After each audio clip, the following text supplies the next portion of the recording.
तो hello everybody, welcome to my YouTube channel science with Ravika. और आज की वीडियो में हम समझने जा रहे हैं ब्लड क्लॉटिंग। तो पिछली से पिछली वीडियो मैंने आपको ब्लड के बारे में बताया था, उसमें एक टॉपिक था ब्लड क्लॉटिंग। तो उसके बारे में आज हम डिटेल में पढ़े। तो सबसे पहले ब्लड क्लॉटिंग, इसको हम कैस्केडिंग प्रोसेस कहते हैं।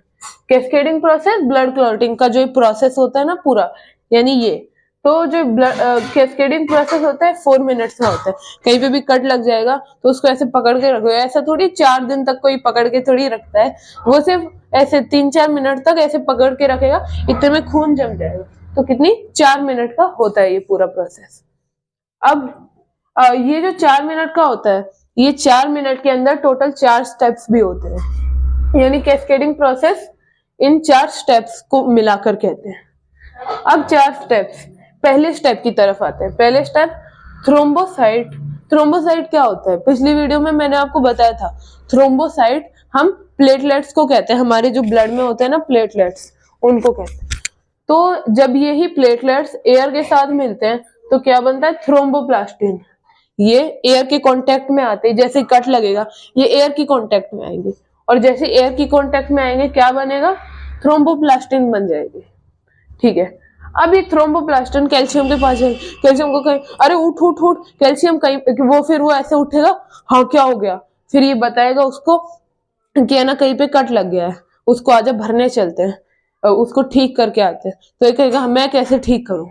अब ये इस थ्रोम्बोप्लास्टिन के पास एक आइडिया आ जाता है, ये जाता है प्रोथ्रोम्बिन के पास, जो कि एक कुंभकर्ण है हमारी बॉडी में, सो रहा होता है वो पूरे टाइम।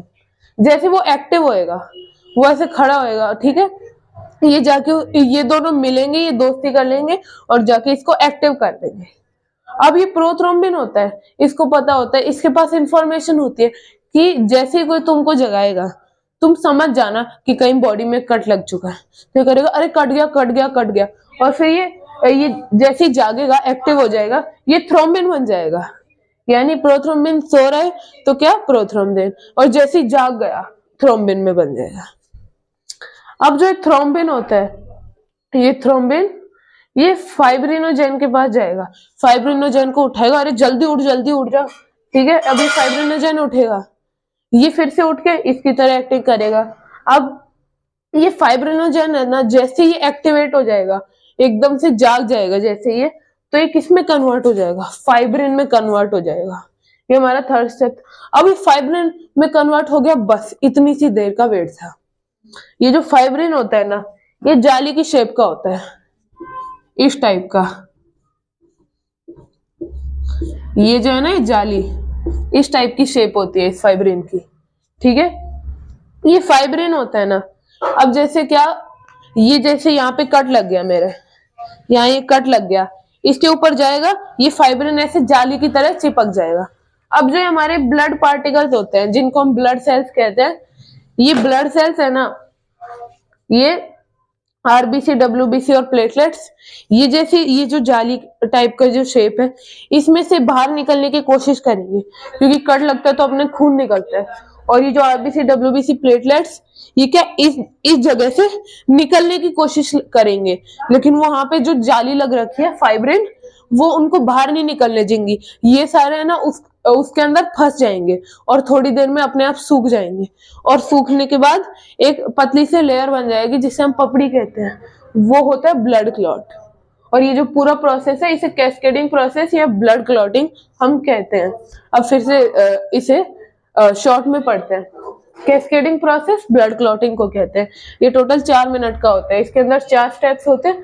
थ्रोम्बोसाइट, पहला स्टेप थ्रोम्बोसाइट है, यानी हमारे प्लेटलेट्स, ये जैसे ही एयर के कांटेक्ट में आते हैं, कट लगते ही या थ्रोम्बोप्लास्टिन में बन जाते हैं। अब ये थ्रोम्बोप्लास्टिन कैल्शियम के साथ दोस्ती कर लेता है और प्रोथ्रोम्बिन को जाके जगा देता है। ये जागते ही इसे पता लग जाएगा कि कहीं कट लग रखा है, ये थ्रोम्बिन में कन्वर्ट हो जाएगा और फिर ये फाइब्रिनोजेन को जगाएगा, एक्टिवेट कर देगा, और एक्टिवेट करने के बाद वो फाइब्रिन बन जाएगा, जो कि जाली नुमा आकार का होता है, जाली की तरह, यहाँ लिखा भी हुआ है।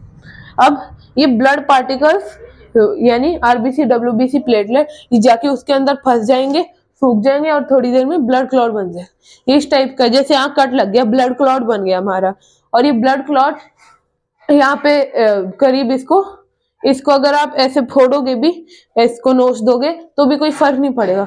लेकिन ऐसे नहीं कि थोड़ी देर में नोच दिया फिर से खून आने लग जाएगा, इसलिए मतलब उसे थोड़ा टाइम लगता है पूरा अच्छे से अपनी रिकवरी होने के लिए। क्योंकि अगर वो जम गया और आपने फिर से उतार दिया फिर से खून आने लग जाएगा, क्योंकि अंदर की हमारी स्किन तब तक रिकवर नहीं होती है।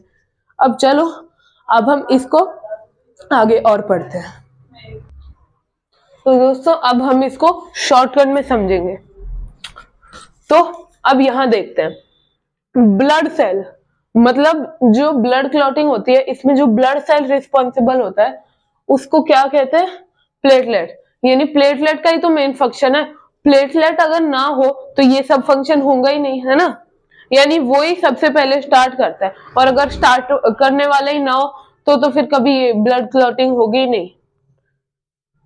अब प्रोटीन, इसमें कौन से प्रोटीन रिस्पॉन्सिबल होते हैं? 2 प्रोटीन रिस्पॉन्सिबल होते हैं, ये मैं आपको ऑलरेडी बता चुका हूँ, फाइब्रिनोजेन और प्रोथ्रोम्बिन। फाइब्रिनोजेन जैसे एक्टिव होता है फाइब्रिन बन जाता है, प्रोथ्रोम्बिन जैसे एक्टिव होता है थ्रोम्बिन बन जाता है। ठीक है, अब मेटल कौन सा रिस्पॉन्सिबल होता है? याद करो, मैंने बताया था ना, ये थ्रोम्बोप्लास्टिन होता है, ये कैल्शियम के साथ दोस्ती करता है, तो कैल्शियम यूज होता है इसके अंदर। अब विटामिन, देखो विटामिन के हम सभी ने बचपन में पढ़ा है, यानी क्या कि जो विटामिन के होता है वो रिस्पॉन्सिबल होता है ब्लड क्लॉटिंग के लिए। अब यहाँ इसका फंक्शन है, इसका क्या फंक्शन होता है? ये जो विटामिन के इसकी स्पीड बढ़ाता है। ये जो प्रोसेस होता है ना, इसकी स्पीड जल्दी जल्दी कर देता है। यानी ये कहता है अरे जल्दी जल्दी करो, पूरा जो भी काम होता है ना इसको तेज कर देता है। अब एंटी क्लॉटिंग, देखो कई बार क्या होता है, जो हमारी नसें होती है, नसों के अंदर खून भरा होता है, नसों के अंदर भी तो होता है ये सब, ये प्लेटलेट्स और ये सब, पर ये ब्लड क्लॉटिंग मान लो कि है ना, किसी भी वजह से ब्लड क्लॉटिंग हमारे खून के अंदर हो गई, तो हमारी नस के अंदर हो गई, तो क्या होगा? हमारे जो ब्लड की जो स्पीड होती है वो 120 होती है जाते टाइम, तो वो तो नस को फाड़ के चल जाएगा हमारा खून, है ना। तो नस को फाड़ के ना जाए इसके लिए कौन रिस्पॉन्सिबल होता है? कहीं पे भी क्लॉटिंग ना हो हमारी नस के अंदर, इसके लिए रिस्पॉन्सिबल होता है हेपरिन। ठीक है, हेपरिन रिस्पॉन्सिबल होता है, ये एक प्रोटीन होता है इनकी तरह ही। ये क्या काम करता है? ये जितने भी होते हैं ना, ये विटामिन के हो गया, फाइब्रिनोजेन, ये प्लेटलेट्स हमारे, प्रोथ्रोम्बिन, इसको ये अकेला हैंडल करता है। ये हेपरिन ये क्या करता है कि है ना, ये इनको कहता है ए तुम लोगों ने कोई भी हरकत की ना तुमको काट के रख दूंगा। ये मतलब इनको कोई भी ऐसे कहीं पे भी क्लॉटिंग नहीं करने देता। ये क्या करता है, उनको कहीं पे भी क्लॉटिंग करके फाड़ के जाता है, ये सीधा क्लॉटिंग होने ही नहीं देता है बिल्कुल भी। ठीक है, ये देखो क्या सिस्टम है, अगर यहाँ पे कट लग गया तो ये जो हेपरिन है ना, ये एयर के संपर्क में आते ही खत्म हो जाता है, नष्ट हो जाता है पूरा।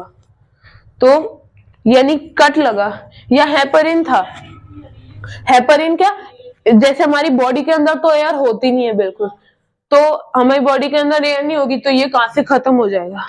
लेकिन यहाँ पे जैसे ही कट लगा तो एयर अंदर जाएगी, हेपरिन उस पर्टिकुलर जगह का खत्म हो जाएगा। अब ये सारे हंसने लग जाएंगे, कहेंगे ए क्या कहता था कि है ना हमें रोक के रखेगा, अब देख हम तेरी लाश के ऊपर क्लॉटिंग करेंगे। अब देखो यहाँ पे क्लॉटिंग कर देगा, जैसे ही कट लगा यहाँ पे क्लॉटिंग करना शुरू कर देंगे ये सब। तो अब खुद देखो, अगर कट ही नहीं होगा तो ना हेपरिन मरेगा ना क्लॉटिंग होगी, कट लगा हेपरिन मरा, इनकी क्लॉटिंग शुरू हो जाएगी। तो कितना मस्त सिस्टम है ना हमारी बॉडी के अंदर, कितना मतलब एकदम पर्टिकुलर काम करता है। जिसने भी ट्रेनिंग दी है ना हमारे भगवान ने, क्या मस्त ट्रेनिंग दी है इस हेपरिन को, मतलब एयर के संपर्क में आती नष्ट, और इनको पूरा एकदम संभाल के कंट्रोल में रखता है, एकदम हमारी मम्मा की तरह। अब इसकी एक्सेस हो जाती है कई बार, हेपरिन कुछ लोगों के ब्लड में कुछ ज्यादा ही नेक्स्ट लेवल का हो जाता है, तो इससे एक बीमारी हो जाती है जिसको हम हेमरेज कहते हैं। ये हेमरेज हमारी एक बीमारी हो जाती है। ये किसकी वजह से होती है? विटामिन के की वजह से।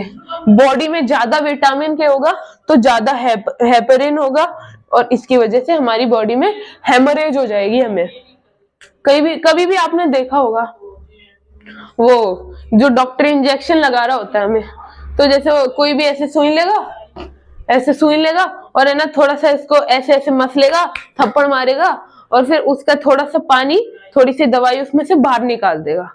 ऐसा क्यों करता है? कभी भी अगर वो ऐसे सीधा लगा देगा ना, तो है ना हवा भी साथ में चल जाएगी, हवा जाएगी, वहां का हेपरिन खत्म हो जाएगा, है ना, और हेपरिन खत्म होगा तो क्या होगा, वहां पे हमारी नस फट जाएगी। तो मतलब इसलिए डॉक्टर ऐसा करता है, कभी भी ऐसे कभी डाल देगा और फिर ऐसे यहाँ से फूल जाएगा, पेशेंट करेगा दर्द हो रहा है, सूज गया, क्योंकि है ना यहाँ की हमारी जो मसल्स होती है ना, ये बहुत हार्ड होती है। तो पेशेंट फिर डॉक्टर को कहेगा, अरे हमारे यहाँ से सूज गया, हाथ सूज गया, है ना, तो हाथ सूज गया। अब डॉक्टर बेचारा ऐसे कहेगा क्या कि मेरी वजह से हुआ, वो तो बता नहीं सकता। वो कहेगा गर्म पानी से मसल लेना इसको, वो फिर पेशेंट ऐसे भिगोएगा, दर्द हो रहा है, और अरे पागल पेशेंट, खुद ही देख लेता ना, ऐसे कर रहा होगा तब अपने आप ही देख लिया कर। और कभी भी जैसे आपने लोगों को देखा होगा, जैसे ग्लूकोज की बोतल चढ़ाते हैं, तो मतलब इतना सा पानी बचा होता है, थोड़ा सा उसमें ग्लूकोज बचा होता है, तभी जो नर्स आके उसे स्टॉप कर देती है। क्यों स्टॉप कर देते? इसी रीजन की वजह से। यही उसका मेन रीजन होता है कि ना कहीं हमारी वेन्स के अंदर एयर ना चल जाए, एयर गई और हेपरिन मरा और उधर ब्लड क्लॉटिंग से हमारी वेन्स फट जाएंगी और मसल्स टाइट हो जाएंगी हमारी। अब यहाँ लीवर की तरफ आते हैं। जो लीवर होती है, लीवर देखो, ये फाइब्रिनोजन, ये प्रोथ्रोम्बिन, ये क्या करते हैं, ये ब्लड को क्लॉट करने का काम करते हैं। हेपरिन ये क्या काम करता है, ये ब्लड क्लॉटिंग को रोकता है, पर इन तीनों को लीवर ही सिक्रीट करता है। यानी फाइब्रिनोजन को भी लीवर सिक्रीट करेगा, प्रोथ्रोम्बिन को भी लीवर, और ये हेपरिन को भी लीवर ही सिक्रीट करेगा। तो दोस्तों ये था हमारा पूरा ब्लड क्लॉटिंग का चैप्टर, और नेक्स्ट वीडियो में मैं आपके लिए कुछ नया लेकर आऊंगा। तब तक के लिए बाय बाय, और see you all in the next class.